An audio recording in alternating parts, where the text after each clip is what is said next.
அது எப்படி ஒரு கோவில் இருந்துச்சு, இல்லை மாஸ்க் இருந்துச்சுன்னு இதை இடிக்கிறது, அதை இடிக்கிறது, அதனால இன்னைக்கு போட்டுக்கிட்டு அதனால கலவரம் பண்ணிக்கிட்டு ஒரு மாஸ்க் இருக்குங்க. ஸோ அந்த மசூதி ஒரு காலத்தில் கோவில் இருந்த இடத்துல மசூதியை கட்டிட்டாங்க. அதனால அது ஆர்கியாலஜிக்கல் எவிடன்ஸ்லாம் பார்க்கணும், அதற்கு இடிக்கணும். மனிதத்துவத்தையும் மீறி நான் வந்துட்டு ஒரு கிறிஸ்டியன், நான் ஒரு முஸ்லீம், நான் ஒரு இந்துன்னு அவங்கள ஐடென்டிஃபை பண்ணிட்டா அது ஓட்டா மாறும்ன்றதுக்காக வந்து அந்த போருடைய தளபதி அவர் தான் லீட் பண்ணியிருக்காரு இந்த ஸ்பாயில்ஸை எடுக்கிறதுக்கு சோல்ஜர்ஸோட. அவரை கொன்னுட்டு மற்ற சோல்ஜர்ஸ்கிட்ட சொன்னாராம்,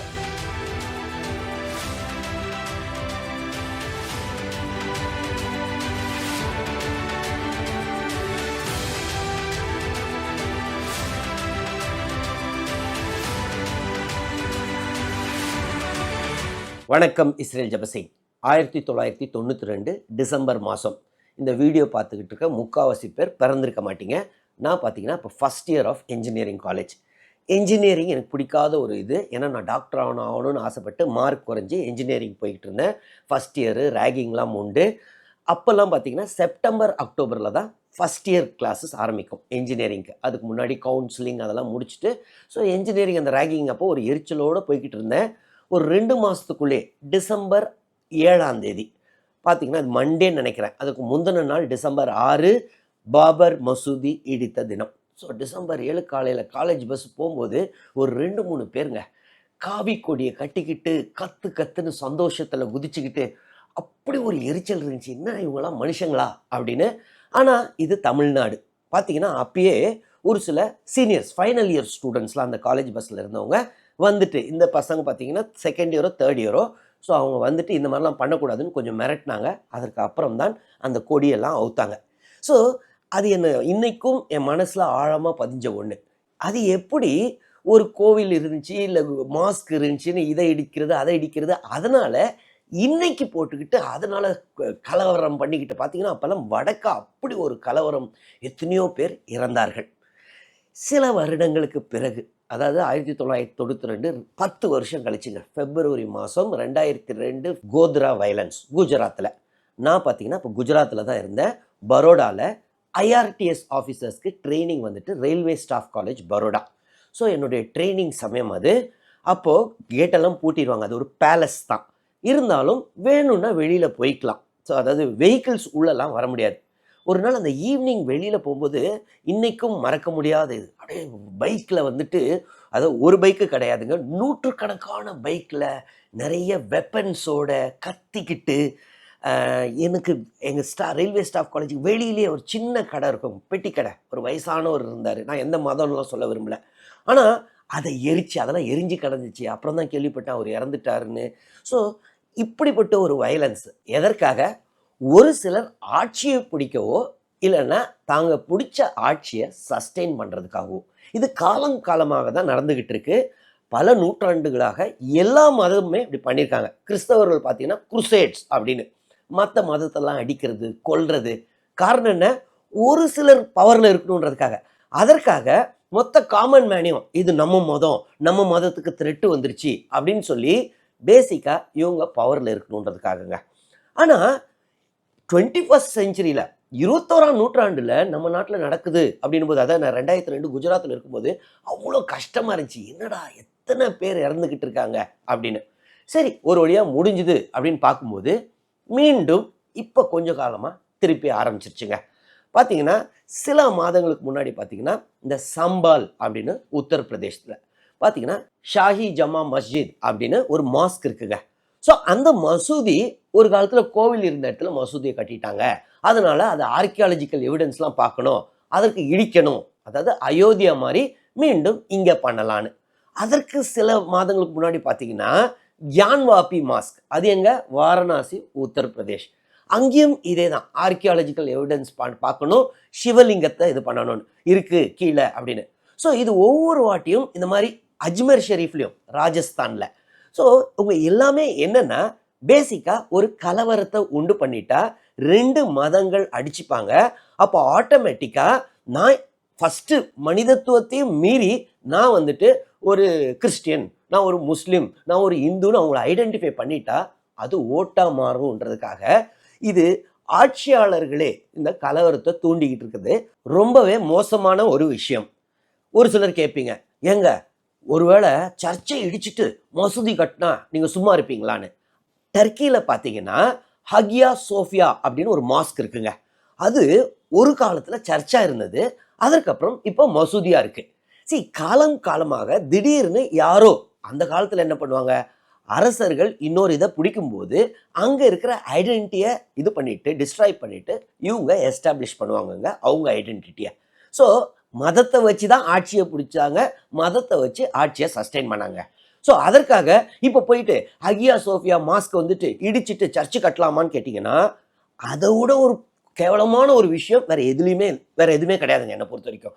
காரணம், அந்த காலத்தில் யாரோ ஒருத்தர் பண்ண தவறுக்காக திருப்பி இப்போ போட்டு இதனால ரெண்டு மதத்துக்கு பிரச்சனை பண்ணுறதோட மசூதியில் போயிட்டு நம்ம கும்பிட்டு போகலாங்க, இல்லை அமைதியாக இருந்துக்கலாம்.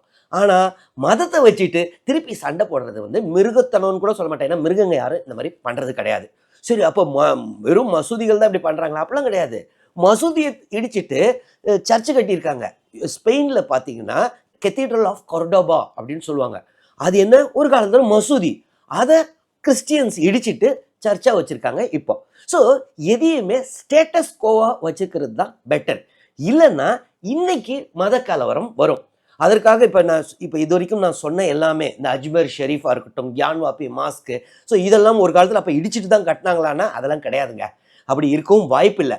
இருந்தாலும் இந்த மாதிரி ஒருவேளை நடந்துருந்துச்சுனாலும் தேவையில்லாமல் 21ஆம் நூற்றாண்டில் இதை வச்சுக்கிட்டு யாரோ ஒருத்தர் பவரை பிடிக்கணுன்றதுக்காக மனுஷங்களாம் சாவுறது ரொம்பவே தவறான விஷயம். சரி, இந்த சூழலில் தான் இந்த வீடியோவுடைய முக்கியமான அந்த டைட்டில், எனக்கு ஏன் ஆர்எஸ்எஸ் சீஃப் மோகன் பகவத்தை திடீர்னு இவ்வளோ பிடிக்க ஆரம்பிச்சது. காரணம் என்னன்னா, இந்த கியான்வாபி மாஸ்கை கீழே சிவலிங்கம் இருக்கு அப்படின்னு ஆர்கியாலஜி டிபார்ட்மெண்ட்டை வச்சு ஆரம்பிக்கணும்னு சொன்ன உடனே அப்பயே ஒரு ஸ்டேட்மெண்ட் சொன்னாரு, எல்லா இடத்துலையும் சிவலிங்கத்தை தேடாதீங்க, இது போதும். அயோத்தியான்றது காலங்காலமாக ராமர் இருந்தாரு அப்படின்னு நம்பிக்கையினால கட்டின ஒரு விஷயம், அதை வச்சுக்கிட்டு திருப்பி எல்லா இடத்துலையும் போகிறது தப்பு அப்படின்னாரு.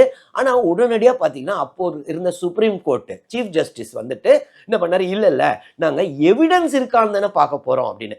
சரி, அதோட அது முடிஞ்சிருதுன்னா திருப்பி மீண்டும் இவங்க இப்படி ஆரம்பித்த உடனே மீண்டும் முந்தா நேற்று புனேல மோகன் பகவத் அவர்கள் ஒரு ஸ்பீச்சில் என்ன சொல்லியிருக்காருன்னா, இதை பாருங்கங்க, ராமர் கோயிலோட இதை நிறுத்திடலாம். ராமர் கோயில்ன்றது காலங்காலமாக மக்களுடைய நம்பிக்கை, அதனால. ஆனால் அதை வச்சுக்கிட்டு இப்போ சாம்பல், அஜ்மரி ஷெரீஃப் இந்த மாதிரி இடத்துலலாம் இந்த மசூதிகள் எல்லாம் திருப்பி மசூதி கிடையாது கோவில் தான் இருந்துச்சுன்னு சொல்கிறது ரொம்ப ரொம்ப தவறான விஷயம். இது வந்துட்டு ஆட்சியாளர்கள் பண்ணக்கூடாது. இந்த மாதிரி விஷயத்த மத நல்லிணக்கத்தை கெடுக்கும். மத நல்லிணக்கம் தான் ரொம்ப முக்கியம், உலகத்துக்கு நம்ம எடுத்துக்காட்டாக இருக்கணும். ஒரு சிலர் இந்த மாதிரிலாம் பண்ணிட்டு தாங்க வந்துட்டு லீடர், இந்துவோடைய லீடர்லாம் கிளைம் பண்ண பார்க்குறாங்க. அது யாரை டார்கெட் பண்ணாருன்னு தெரியல. ஒரு சிலர் என்ன சொல்கிறாங்கன்னா, உத்தரப்பிரதேஷ் சீஃப் மினிஸ்டரான யோகி ஆதித்யநாத் அவர்களை தான் டார்கெட் பண்ணியிருக்காரு அப்படின்னு சொல்கிறாங்க. அது என்னன்னு தெரியல. ஆனால் அவர் சொன்ன இது வந்துட்டு கரெக்டான விஷயம். அவர் ரொம்ப தெளிவாக சொல்கிறாரு, உலகத்துக்கு முன்மாதிரியாக இருக்கணும். ஒரு இது நடந்துச்சு, அதோட போகணும், அடுத்த லெவலுக்கு போகணும். மத நல்லிணக்கம் தான் முக்கியம், இதோட இதை நிறுத்திடுறது நல்லது அப்படின்னு சொல்லியிருக்காரு. இது பார்த்தீங்கன்னா ஒரு வார்னிங் மெசேஜ் மாதிரி தான் கொடுத்துருக்காரு. இது ரொம்பவே நம்ம சந்தோஷப்பட வேண்டிய விஷயம். காரணம் என்னன்னா, ஆர்எஸ்எஸ் பார்த்தீங்கன்னா இப்போ வின்னிங் ஸ்ட்ரீக்கில் இருக்குது, ஜெயிச்சுக்கிட்டு இருக்காங்க. இப்போ ஒருவேளை பிஜேபி தோத்துக்கிட்டு இருக்குன்னும் போது அப்போ இந்த மாதிரி ஒரு பேச்சை கொடுத்துருந்தாருன்னா, இல்லை எல்லாரையும் கவர் பண்ணுறதுக்காக, ஓட்டுக்காக அப்படின்னு சொல்லலாம். ஆனால் இல்லை, பிரிச்சாதான் ஓட்டு வரும்ன்ற டைமில் வின்னிங் இதில் இந்த மாதிரி ஒரு ஸ்டாண்ட் எடுக்கிறது ஒரு நல்ல தலைவரின் அடையாளம். ஏன்னா ஒரு தலைவர் அப்படின்னாலே அவங்க ஒற்றுமையை கொண்டு வரணும். இந்த மதம் அந்த மதம் இல்லாமல் எல்லாரும், இந்தியாவில் இருக்கிற எல்லாரும் நல்லா இருக்கணுன்றவங்க தான் உண்மையான தலைவராக இருக்க முடியும். இப்போ உதாரணத்துக்கு பாபரால ஏன் அவ்வளோ ஒரு சாம்ராஜ்யத்தை இந்தியாவில் நிறுவ முடிஞ்சுது? முகல்ஸ் பார்த்தீங்கன்னா செஞ்சுரிஸாக அவங்க இருந்தாங்க, எங்கேருந்தோ வந்தவர். இதற்கு முக்கியமான காரணம் என்னன்னா, அவர் லாகூருக்கு வருவாருங்க ஃபஸ்ட்டு வந்த உடனே ஒரு வாரம் ஜெயிச்சிடுறாரு. ஜெயிச்ச உடனே சோல்ஜர்ஸ்லாம் ஓடுறாங்களாம். என்னன்னா மெயின் காரணம் என்னன்னா, அந்த காலத்தில் எதற்காக போருக்கு போவாங்களான்னா, போர் முடிஞ்ச உடனே வெற்றி பெற்றுட்டா ஸ்பாயில்ஸ் எல்லாம், ஸ்பாயில் சிஸ்டம் அப்படின்னு சொல்லுவாங்க, Victor will take over the spoils. அதாவது யார் வின் பண்ணுறாங்களோ அவங்க அந்த எதெல்லாம் ரிமைனிங் இருக்க பெண்கள், தங்கம், அதை ட்ரெஷரியில் போய் சூறையாடுறது தான் அந்த காலத்துடைய முக்கியமான வேலை. இன்னைக்கும் பார்த்தீங்கன்னா ஒரு கிரிக்கெட் மேட்ச் முடிஞ்ச உடனே ஜெயிச்ச டீம் ஓடி போவாங்க கிரவுண்டுக்கு, பிச்சுக்கு போயிட்டு ஸ்டம்ப் எடுத்துப்பாங்க. அவங்களால ஸ்டம்ப் வாங்க முடியாதா? காரணம் என்னன்னா, அதை காலத்துக்கு அவங்க நினைவாக வச்சுப்பாங்க அந்த ஸ்டம்ப். அந்த மேட்ச்சில் நம்ம ஜெயிச்சோம்லன்னு. இது எதில் ஆரம்பிக்குதுன்னா அந்த காலத்து ஸ்பாயில் சிஸ்டத்தில். ஸோ பாபர் ஜெயிச்ச உடனே அப்படி ஓடுறாங்களாம். அப்போ அந்த கிராமங்களெல்லாம் சூறையாட, பெண்களை இது பண்ண அட்டாக் பண்ண. அப்போ ஒரு குதிரையில வேகமா முன்னாடி ஒருத்தர் வராரு. அது வேற யாரும் இல்லை, பாபராம். வந்து அந்த போருடைய தளபதி, அவர் தான் லீட் பண்ணியிருக்காரு இந்த ஸ்பாயில்ஸை எடுக்கிறதுக்கு சோல்ஜர்ஸோட. அவரை கொன்னுட்டு மற்ற சோல்ஜர்ஸ்கிட்ட சொன்னாராம், இந்த பெண்கள், வயதானவர்கள் இவங்களெல்லாம் நம்ம பாதுகாக்கணும், இது நம்ம நாடு, இப்படி இருந்தால் எப்படி அப்படின்னாராம்.